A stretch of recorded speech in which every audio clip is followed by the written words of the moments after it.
that's the thing, is any man you date or any man you marry on these shows, they have to have thick skin, and they have to understand, like, it doesn't, just because they say that about you doesn't mean it's true. I love you, and you're in my life, and I'm not going to leave you because we're doing a reality show. But it's tough on these guys. It really is.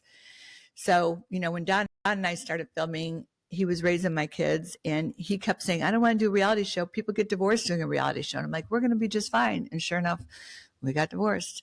But it was a lot of pressure for him. I was watching Beverly Hills. There's no one left. So sad to me. It's so sad to me. You heard about Teddi, right? Poor Teddi. Keep her in your prayers. She had brain surgery to take some tumors out. I don't have an update, but it's so sad. And she's going through a divorce. And it's like they had all these great marriages, and now they're all separating and divorcing. It's like they just sit back and go, okay, 5 years down the road, is this what I really want? 10 years down the road, my kids with, separated from their dad or what have you. I mean, she's still got young kids.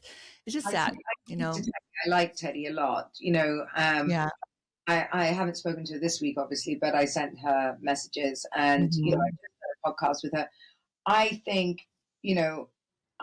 Teddi was probably in a very classic stage of a woman's life, which is after 7 years or 8 years of marriage, and she's 7 year itch. Yep. She's got young children, and it's extremely common.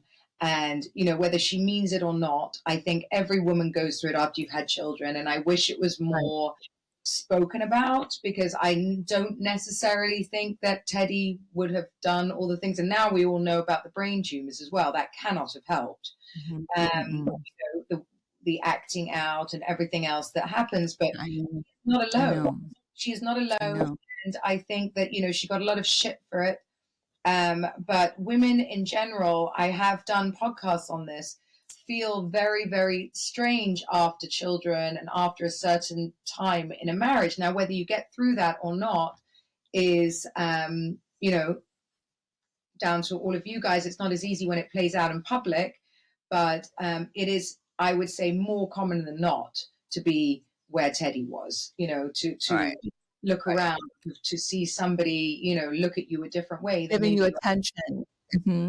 Giving you attention and making you feel different than your husband does. And my sister and I and some of the people in my industry, we've talked about it. It's like the 40s were the difficult times for me. It was like you're out and about, you're traveling, you're filming, you're doing. Early 50s, and you're feeling strong, and then you go home and your husband's crabby at you because you're gone a lot, and then the wedge starts happening. If I would have just stepped back and said, I got a good guy here, I don't want to lose it over a TV show.